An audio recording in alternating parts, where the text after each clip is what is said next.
салом алейкум ҳамдиёрони азиз.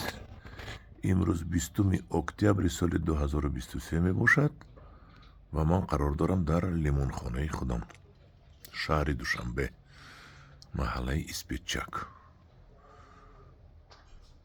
ва анаку мебинем лимонҳои ман 80% гӯё зард шуданд. ҳоле то пурра зард шуданашон хеле вақт аст. ҳолем аз ин зард мешавад, ин сабзаш аст тагаш, аз ин зардтар мешавад. ва ман бинед ки як чиз имсол мушоҳида кардам. размери лимон ҳамаш як, калону майда надорад. дидед?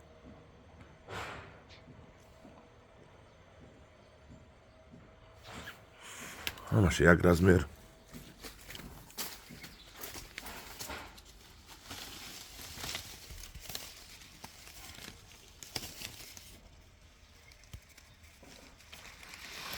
ям бӯи хуш дорад ки агар ба телефон роҳӣ карда мешуд, ман бӯяшро равон мекардам ба шумо. бибинед, ин лимонҳои ман аст. лимон хеле ба даст оварда шуд. хай чӣ гӯям, худои таоло додда. манам хел лимонҳо аст. аз дуртар нишонтиём.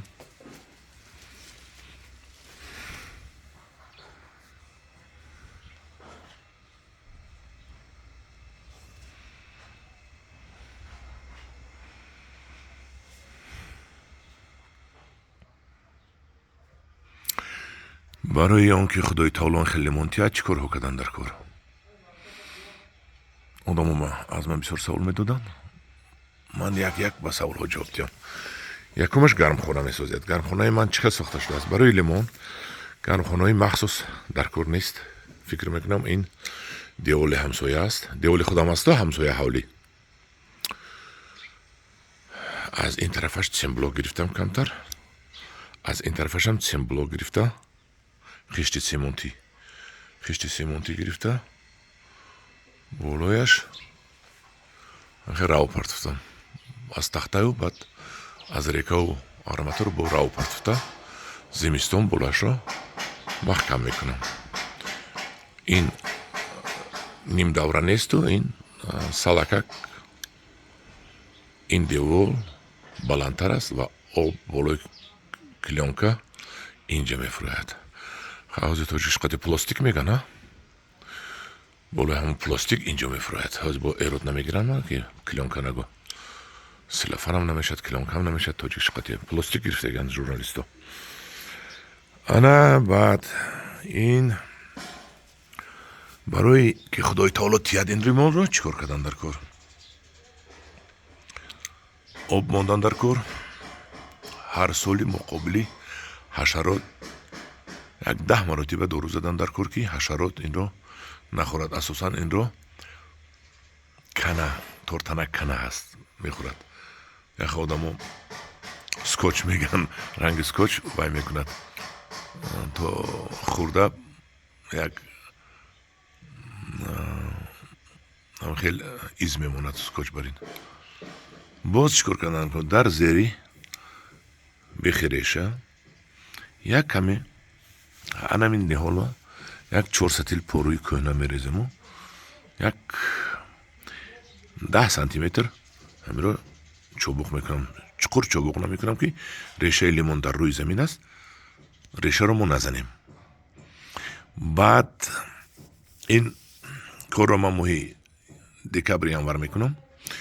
моҳи апрел, март апрел вақте ки гул мекунад, аз гул мефурӯяд, ман ба ин як 2 маротиба дар як моҳ карбамид метиҳам. карбамид ин азот аст. азот додан дар кор барои нашонамоии навдаҳо. дар дарони ҳамон порӯе ки мерезем моҳи декабр январ 1 کیلو امافوس نیتر امافوس آمیخته کرده پرتویم بهترین می شود. من هم خیلی میکنم.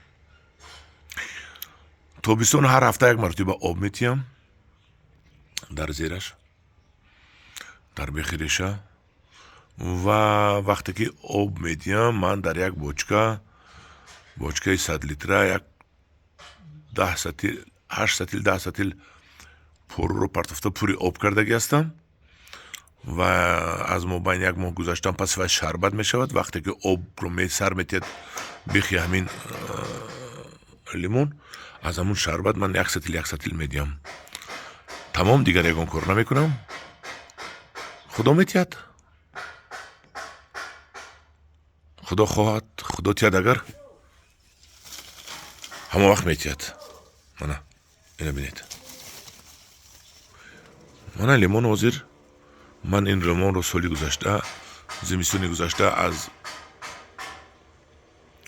خنوکی ایمین داشتم، گرم کردم و امسال بینید که همه سرش خم. نوده ها، من همین نوده رو بینید، این نوده بلند بود، بیچوره از دستی بستنه، منه سرش خم هم بسته است که تو بس گفتنه.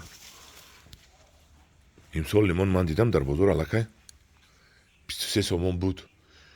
با کردم همین زمستون تموم شود اگر این تو 50 سومون رو میخیزد ده همین لیمون. ذوق آدم میکنه ده. اینو بینید، همین خیلی استوده جو بویش آماسوده است.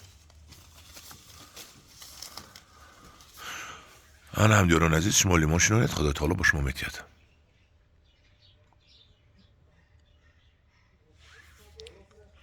باز عقبدم هست، عقب کمتر چیندیم اکمشون کمتر چیندم هم برای اینجا تنکتر شده. لیکن اینجا بینید چقدر بستگی. خیلی کنه یک بها گذاری کنید لیمون پروری منده هم دیاران عزیز. باز چی گویم، من این بولوش میگن نرکین است که من همین نرکین، من از تنش همین سال نرکین میبراید. من این یک نرکین، اینش 2 نرکین. همین نرکین رو من این سال خدا خواهد خم میکنم. همین خیلو پویانده بار میمونم که انا خم استاد و سال دیگه انا اینجا همش متکین میشود، میبندد. این چونین اینش رو هم نیست، انا اینش رو هم نیست. پویان بار میتیم گروز، من اگه چه کشور میکنم پویان میتیم، انا خیلی پویان میکنم از بالا. و این نرکین ها علاقه دیدید خودشون 4 تا 5 تا دست متکین میشوند. و انا خیلی من این نرکینی سالی گذاشته دیدید بست. انا هم دیاران عزیز، این بود یک نورچه از لیمون خانه من خواستم دیرتر نور کنم لیکن درومدم که زرد شده است. برای همه به شما نشانتی هم گفتم. هم دیاران عزیز، در پناه خدا باشید. در اینجا بسیار چیزا هست، ماندارین هست. برای این ماندارین من حالی الهیده نور میکنم که کم کم شما زیخ شوید و نورهای مرا پزمان شوید. این برگوش زرد شده است، از این پرو نکنید. این میغلطد، هیچ گپ نه، با سبز میشود، برگوش سبزش میبراید. انا هم دیاران عزیز، این بود لیمون در شهر دوشنبه. در پناه خدا باشید. با گروه ما یعنی گروه انگور و باغ باشید. خدا نگهبان شما.